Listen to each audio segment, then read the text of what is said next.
seorang ibu ini mempunyai kedudukan yang sangat agung sekali, dimuliakan sekali dalam Islam.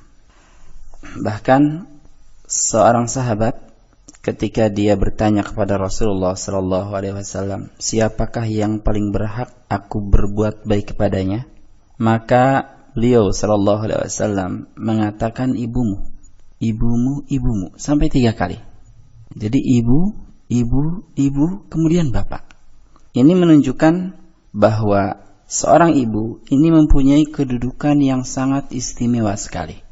Berbuat baik kepada ibu itu jumlahnya 3 kali lebih banyak daripada berbuat baik kepada seorang ayah.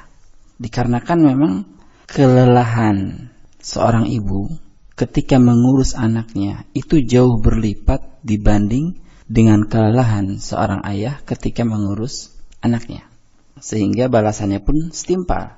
Kemudian yang kedua, kita juga sangat akrab dengan hadis yang menyebutkan beberapa dosa besar, di mana salah satunya ialah durhaka kepada kedua orang tua, yaitu ayah dan ibu. Ya, jadi durhaka kepada ayah dan ibu ini adalah satu dosa yang sangat besar sekali. Dari Anas radhiyallahu an, dia berkata, Rasul SAW pernah ditanya tentang dosa-dosa besar. Maka Rasul bersabda, al-isyraku billah. Dosa besar yang pertama yaitu syirik kepada Allah. Ini teramat besar. Wa uququl walidain. Dan durhaka kepada keduanya, yaitu ibu dan bapak. Wa qatlun nafs. Membunuh jiwa. Tentu membunuh jiwa di sini membunuh jiwa tanpa dengan haknya. Wa syahadatu zur, dan juga sumpah palsu. Ini rentetan dosa-dosa besar yang Rasul sallallahu alaihi wasallam sebutkan. Dan Rasul sallallahu alaihi wasallam menyebutkan dosa besar uququl walidain atau berdurhaka kepada kedua orang tua itu setelah menyebutkan kesyirikan. Artinya direndengkan. Jadi disebutkan setelah kesyirikan. Artinya memang sangat besar sekali durhaka kepada kedua orang tua. Jadi mendurhakainya adalah kedurhakaan yang sangat besar sekali. Maka berbuat ihsan, berbuat baik kepada keduanya, ini pun adalah satu perbuatan yang ma'ruf sekali.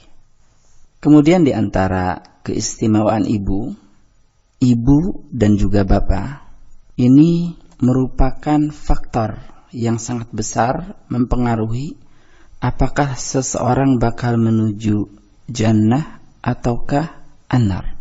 Ini berada ya, di antara faktornya, yaitu apakah dia berbuat baik kepada kedua orang tuanya ataukah dia berbuat buruk kepada kedua orang tuanya. Ya, di antaranya kepada ibu. Dan ketika seseorang berbuat baik kepada ibu bapaknya, ini merupakan tanda, ya insya Allah menjadi tanda besar bahwa dia memang ahlul jannah. Tapi ketika dia sendiri tidak mengurusi orang tuanya, benci pada orang tuanya, melawan pada orang tuanya, padahal ini hal-hal yang ma'ruf, maka ini merupakan satu tanda bahwa dia adalah ahlun nar. Kemudian selanjutnya ada hadis yang cukup menarik. Ya, ketika Rasulullah SAW itu mengkhususkan keharaman durhaka kepada ibu. Beliau pernah bersabda, mengungkapkan kekhususan keharaman kepada ibu. Beliau bersabda, harrama alaikum uquqal ummahat. Allah Subhanahu wa taala mengharamkan atas kalian durhaka kepada ibu. Jadi tidak disebutkan bapak di sini. Tapi bukan berarti durhaka kepada bapak ini tidak berdosa. Jelas berdosa. Akan tetapi pengkhususan ini menunjukkan betapa mulianya sang ibu. Kemuliaannya melebihi kemuliaan sang bapak. Jika dipandang dari keharusan seorang anak berbuat baik kepada keduanya. Dan durhaka kepada seorang ibu itu jauh lebih besar dibanding durhaka kepada sang ayah. Walaupun kedua-duanya adalah dosa besar. Dikarenakan hak ibu itu 3 kali lebih lipat dibanding hak sang ayah kepada anaknya. Kemudian di antara keistimewaan sang ibu, dia berhak untuk dihormati walaupun dia adalah seorang kafir. Hal ini berdasarkan hadis dari Asma radhiyallahu anha.